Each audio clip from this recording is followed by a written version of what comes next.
Amém? Amém, gente? Todo mundo animado? Gustavo, você vai estender a sua mão agora. Nós vamos orar pelo nosso irmão Gustavo. Ele hoje é o profeta do Senhor aqui nessa noite. E você receba como revelação que Deus tem para o seu coração essa palavra que é viva e eficaz. Aqui nesse púlpito tem que ser pregada a palavra de Deus, e não a respeito da palavra, não experiências apenas humanas, mas tem que ser pregada aqui a palavra de Deus. E nós louvamos o Senhor, porque a igreja precisa ser bíblica, a igreja precisa ser uma igreja de oração, uma igreja que evangeliza, uma igreja que cumpre a obra missionária, uma igreja que ame, uma igreja que perdoa, uma igreja que busca os perdidos, uma igreja que estende a mão, assim como Jesus morreu de braços abertos e diz: vinde a mim todos vós que estáis cansados, sobrecarregados, e eu vos aliviarei. Que essa seja uma noite de impacto para o nosso coração, que cada um seja tocado nessa noite, que cada um saia daqui dizendo: eu vi o Senhor, eu ouvi o Senhor. Não apenas ouvi mais uma mensagem, não apenas ouvi um irmão a mais, mas eu ouvi o Senhor. A palavra do Senhor é viva, eficaz, mais cortante do que a espada de dois gumes. E nesse momento, nós abençoamos a sua vida, meu irmão Gustavo, e a igreja abençoa você, e os que estão nos acompanhando também aí, adorando a Deus conosco. Receba aí a palavra, e receba essa unção, que ele seja a boca de Deus, profeta do Senhor, homem que fale dos oráculos de Deus, porque a palavra de Deus é viva e eficaz, para a glória do nome do Senhor. E os irmãos que creem no poder da oração e recebem nessa noite esse irmão e a palavra através deles, diga amém. Deus abençoe, pode assentar, e os irmãos continuem firmes conosco na palavra do Senhor.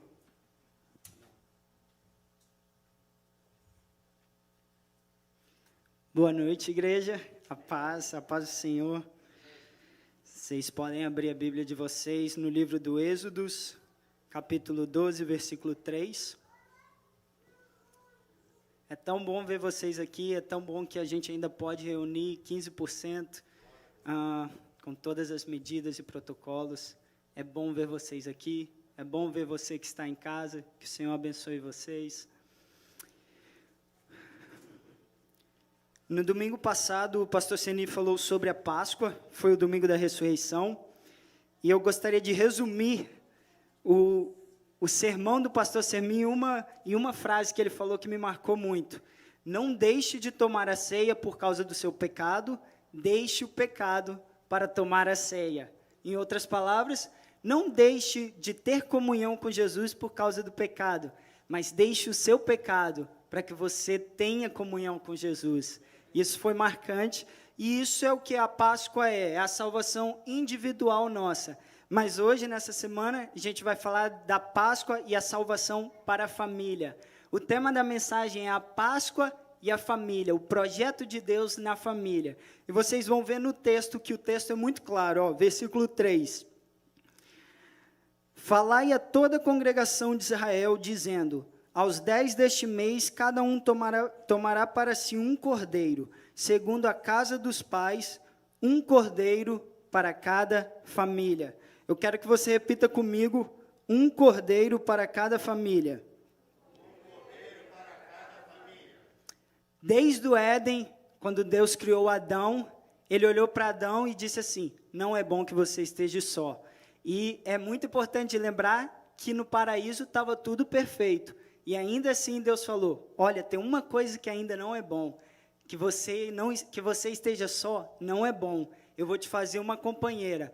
Mas o projeto de Deus não era apenas casal, o projeto de Deus era que Adão e Eva tivessem filhos, e dos filhos tivessem netos, e dos netos bisnetos, e depois dos bisnetos tataranetos, e aí eu já não sei mais como fala, mas é que ele seguisse isso, uma grande família. Este é o projeto de Deus.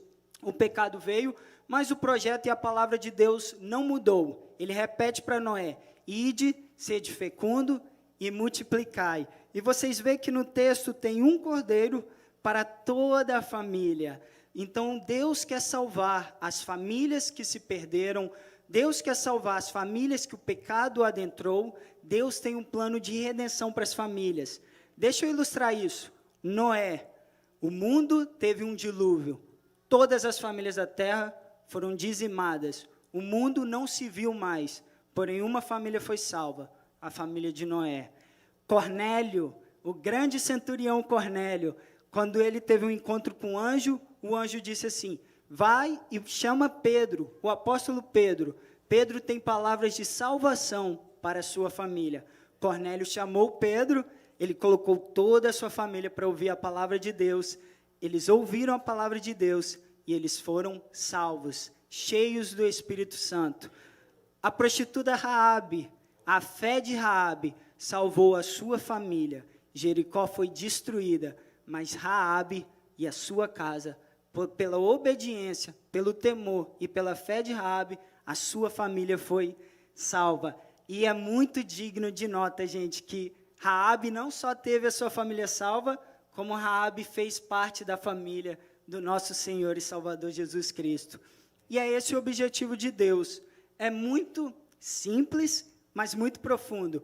Quando uma pessoa crê em Jesus, Deus quer, por exemplo, se é o marido que crê em Jesus, Deus quer que o seu marido seja a boca de Deus para a sua esposa, para os seus filhos. Se a sua esposa conhece o Senhor Jesus Cristo, Ele quer que a esposa seja a boca de Deus para o seu marido e para os seus filhos. O primeiro campo missionário de todas as pessoas é a sua própria casa. Antes de pregar na rua, antes de pregar nas redes sociais, antes de subir ao púlpito, a gente tem que sempre lembrar: a minha casa é o primeiro lugar, as pessoas da minha família são os primeiros a ouvir a mensagem do Evangelho. Deus tem um propósito para a família, como o texto diz, um cordeiro para a família. E é óbvio que o cordeiro aqui era um animal, mas o cordeiro verdadeiro é o Senhor Jesus. O Senhor Jesus quer entrar nas nossas casas e salvar as nossas famílias.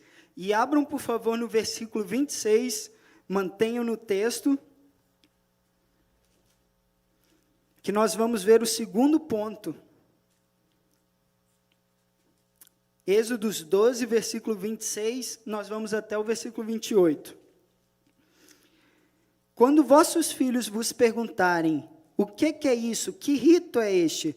Respondereis, é o sacrifício da Páscoa ao Senhor, que passou por cima das casas dos filhos de Israel no Egito, quando feriu os egípcios e livrou as nossas casas. Então o povo se inclinou e adorou. E foram os filhos de Israel e fizeram isso, como o Senhor ordenara a Moisés e a Arão, assim fizeram.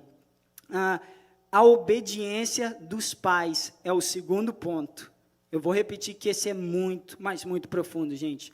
A obediência dos pais é muito importante para a salvação da sua própria casa. Vejamos, o Senhor pediu 3 coisas para os filhos de Israel, para os pais, não para todos, mas para os pais. Ele pediu que matassem um cordeiro e que pegassem o sangue desse cordeiro e colocassem nas portas da casa. E o sangue do cordeiro livraria aquela casa da morte. Mas não só isso, a família toda tinha que ir para dentro da casa, porque se a família não estivesse dentro de casa, ainda haveria morte. Ou seja, você põe o sangue e você traz todo mundo para dentro de casa. E a terceira coisa que Deus pediu foi: comam a Páscoa à meia-noite, porque enquanto eu estiver ferindo a terra do Egito, vocês vão estar celebrando. E olha só que lindo, gente, como é prático. O sangue na porta, gente, nos pais, é a representação de um pai ou uma mãe que teve um encontro genuíno com o Senhor, e Ele traz a salvação para toda a sua casa. Graças a Deus, eu tenho um exemplo nítido e claro na minha família. Quando eu ainda era muito criança, a minha mãe se converteu, tinha uns 5, 6 anos. E, gente, eu lembro que a partir de então, a gente começou a frequentar a igreja, Missão Praia da Costa, lá em Vila Velha, e eu via que a minha mãe, para mim, era só, eu vou na igreja. Eu era igual os meninos aqui, eu ia lá, brincava, ia para a salinha, mas eu queria mesmo era brincar de bola depois do culto. Mas, gente, a minha mãe, quando eu olhava ela adorando, ela adorava com tanta intensidade, mas com tanto amor, porque eu falava assim, quem é esse Deus? O que ela escutava, gente, ela não esquecia quando chegava em casa. Era segunda, era terça, era quarta. A palavra que ela escutou no sermão, ela não só estava viva durante a semana, como eu lembro, gente, eu chegava no quarto dos meus pais, a Bíblia estava aberta na cama. Uma mãe que ora, uma mãe que lê a palavra. E eu falava assim, gente, como eu falei, eu tinha 5, 6 anos. Que entendimento uma criança tem? Mas aquelas coisas me marcavam. Eu falava assim, que Deus é esse? O que a minha mãe tem que é tão contagiante, que é tão apaixonante? O que ela tem que eu não estou vendo? O que ela faz na igreja que eu não estou usufruindo? E aquilo, gente, marcou a minha vida. E é isso que o Senhor está falando. Ó, pais, vocês matem o cordeiro, vocês peguem o sangue e vocês apliquem na porta. Não só isso, tragam a sua família para dentro, tragam os seus filhos para dentro. E isso, para mim, é perfeito. Exemplo de igreja e exemplo de um lar saudável. Fora dali da casa deles era o Egito. E o que aconteceu no Egito? Não foi só a morte dos primogênitos. Se a gente parar para pensar um pouco, gente, a gente tem um cenário perfeito para entender o que aconteceu. O coronavírus, ele destruiu a economia, ele destruiu a saúde mental, ele destruiu a saúde física. Mas, gente, sinceramente, o Egito estava pior do que o que a gente está vivendo. O Egito sofreu 10 pragas, a gente só está sofrendo uma. O Egito sofreu 10 pragas. O Egito foi despojado, mas dentro da casa dos israelitas havia salvação. O melhor ambiente para criar os filhos é aqui. O melhor ambiente para criar os filhos é aqui. Como eu falei, eu ficava na salinha, mas eu queria jogar bola.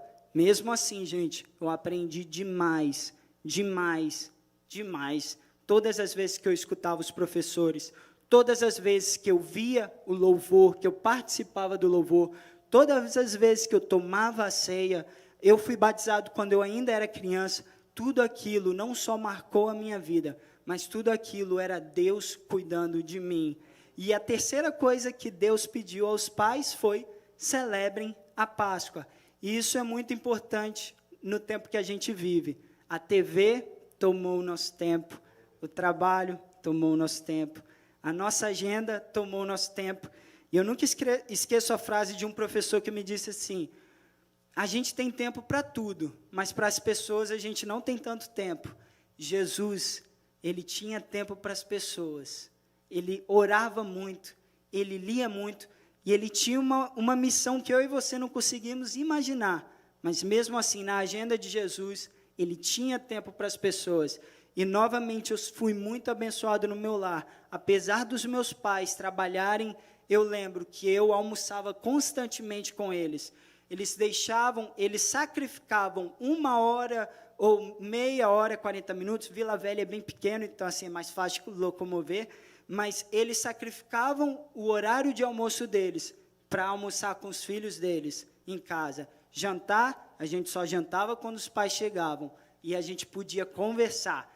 Uma grande bênção que a gente tinha também, a gente tinha uma TV pequenininha na sala, na cozinha, e a TV era tão ruim, mas tão ruim, que ninguém queria ver, a gente ficava conversando e só deixava as notícias assim, do plano de fundo, só para ter uma melodia no final, mas assim, a nossa conversa, o nosso assunto, os meus pais poderiam saber como foi o meu dia, eu poderia saber como foi o dia dos meus pais, eles me contavam dos problemas, eles me contavam dos pacientes, a gente tinha comunhão. O que Deus pediu? Vem e coma, vem e celebra. No mundo lá fora tem perdição, mas dentro da igreja e dentro do lar há salvação e há a bênção. E eu quero que vocês vejam o versículo 28 em especial.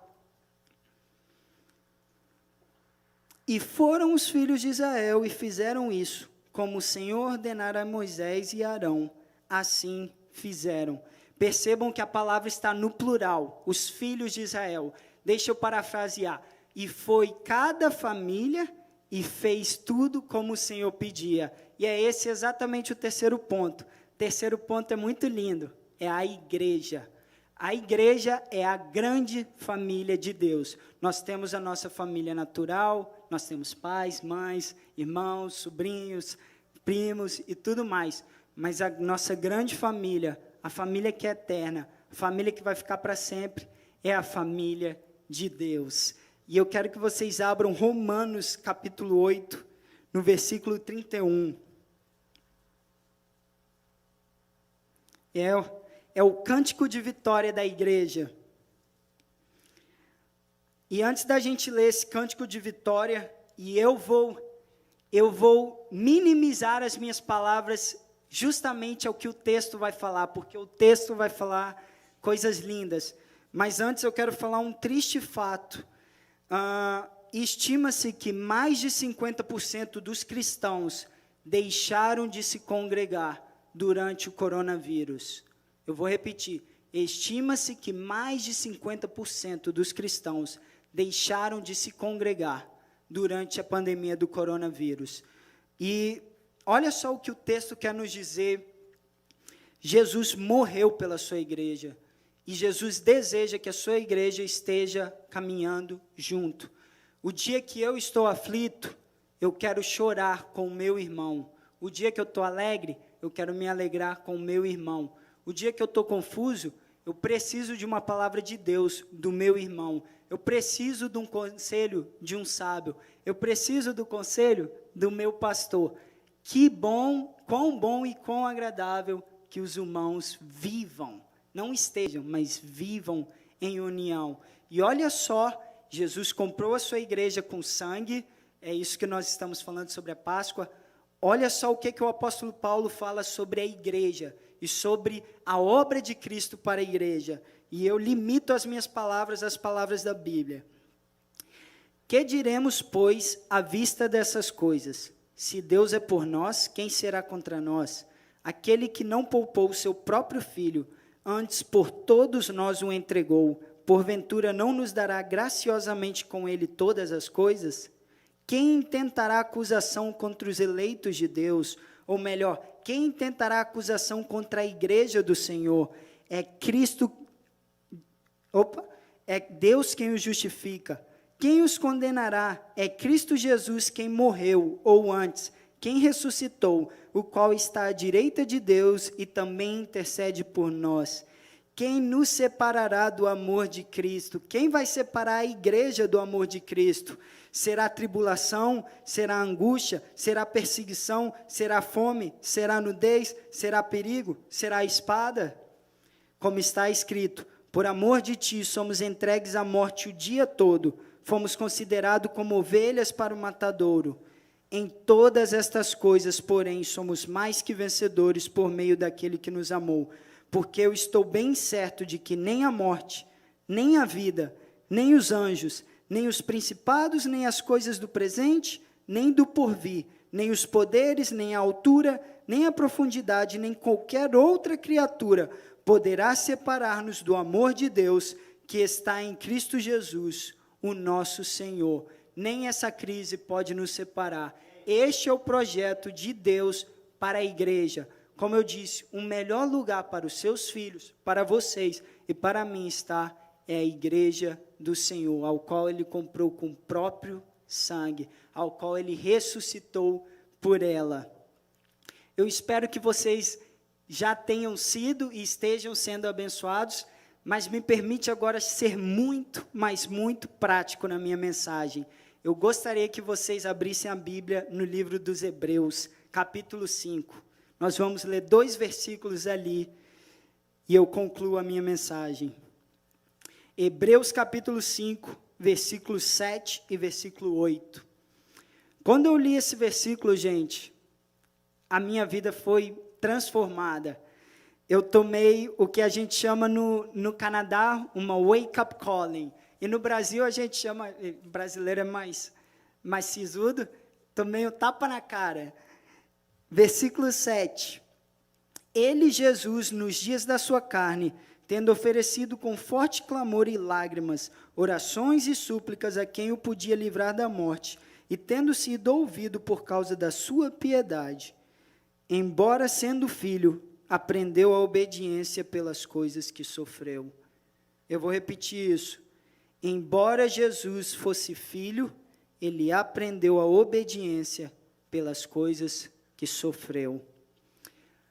Gente, dos 10 mandamentos de Deus, eu quero que vocês percebam que a maioria deles tem não. Não terás outros deuses além de mim, não matarás, não adulterarás, não cobiçarás. É uma lista de não. E o que eu estou dizendo que eu quero ser muito prático? Pais, por favor, digam não aos seus filhos. Isso é saúde. Eu saí de casa quando eu tinha 12 anos e eu tenho 26 anos. Então, se você fizer a matemática, eu vivo mais tempo longe da minha família do que com a minha família. Eu me converti, eu conheci o Senhor Jesus aos meus 20 anos. E da minha relação com Deus, gente, o que eu mais agradeço a Deus foram os milhares de nãos que Deus me deu. Foram as milhares de coisas que eu pedi e que o Senhor Jesus, graciosamente, Ele nunca respondeu essas orações para o meu próprio bem. Muitas vezes o Senhor me deixou quebrar a cara para me ensinar. E o que acontecia? Eu ia direto para o meu quarto. E eu, sem saber, eu falava, Senhor, não entendi. E o Senhor falava comigo. Muitas vezes, os meus sonhos que com todo respeito, completamente fúteis. E o Senhor disse, não perca tempo com isso, meu filho. A nossa geração, infelizmente, está vivendo esse grande tempo, e é o grande problema da nossa geração. É uma geração onde tem tudo, é tudo acessível, mas às vezes a gente não tem um não. Às vezes a gente não tem uma frustração. E, sinceramente, a vida ali fora, todo dia ela fala não para a gente. A gente ouve não quando a gente aplica para um trabalho, a gente ouve não quando a gente faz alguma coisa errada no trabalho, a gente ouve não às vezes que não era nem para a gente ouvir, as pessoas entendem errado uma situação, a gente toma esporro, mas a gente tem que aprender a lidar com isso. Então, pais, assim como Jesus, perfeito, Deus, que o inferno tremia só de ouvir o nome dele, ele aprendeu por aquilo que ele padeceu. Ou seja, Deus como Pai cuidou de Jesus dessa forma, quanto mais eu e você, nós temos que cuidar dos nossos filhos. Eu falo humildemente da perspectiva como filho, eu ainda não tenho um filho, eu não sou pai, mas eu vejo o tanto de não que os meus pais terrenos falaram por amor de mim, e eu vejo tanto de não que Deus falou para mim, com tanto amor, gente, mas tanto amor. Quem ama diz não, quem ama ensina, e que a gente siga o exemplo de Deus. O que vocês veem aqui? Uma maçã. É bonita, eu peguei a mais bonita lá da minha casa. Uma vez uma professora me perguntou muito simples, Gustavo, qual é o maior propósito dessa maçã? Qual é o maior propósito dessa fruta? E eu fui rápido em responder. Na verdade, ela fez a pergunta para a classe, mas eu sempre fui o aluno que levanta a voz e responde. E eu falei, óbvio, para eu comer. E ela falou assim, boa resposta, mas não é. O grande propósito dessa maçã são as sementes que ela tem dentro dela. E quando você comer ela, as sementes dela têm que ir para o lugar certo, para que ela frutifique e mais pessoas sejam alimentadas por ela. E eu não sei se vocês repararam, mas isso tem tudo a ver com a mensagem de hoje e com a Páscoa. O que eu estou falando para vocês? Eu não estou falando apenas, sejam bons cristãos. Eu estou dizendo, gente, sejam bons cristãos, mas sejam cristãos que podem falar para os filhos de você o que o apóstolo Paulo falou para os filhos da fé dele de Corinto. Sejam os meus imitadores, como eu sou de Cristo. Que os filhos de vocês aprendam de vocês a terem uma caminhada com Deus. Como Deus é o Deus de Abraão, mas ele não parou sendo o Deus de Abraão. O Deus de Abraão se tornou o Deus de Isaac. Por quê? Porque Isaac via Abraão e disse, eu quero esse Deus para a minha vida. Isaac teve Jacó, Jacó e Esaú. Você vê que a Bíblia não chama Esaú o Deus de Esaú. Não, somente Jacó olhou para Isaac e disse: esse Deus é o meu Deus. E isso foi cravado no nome de Jacó, porque o seu nome foi mudado para Israel, que significa ele luta com Deus, ou príncipe de Deus. Não há coisa melhor do que quando você vê o seu filho e ele vive aquilo que você vive. Não há coisa melhor quando você fala que o seu Senhor Jesus é o Senhor Jesus da sua família, dos seus filhos, da sua esposa ou do seu esposo. E a Páscoa, gente, a gente prega sobre Jesus Cristo que morreu para que eu e você nos tornássemos filhos de Deus.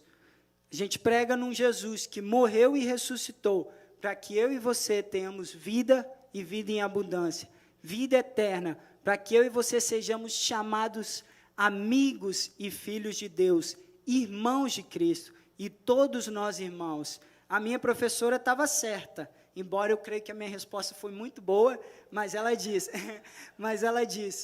o objetivo dessa fruta é morrer, para que as sementes dela gerem mais e mais e mais. Foi isso que Jesus fez por nós, é isso que eu e você tem que fazer, e é isso que eu oro humildemente.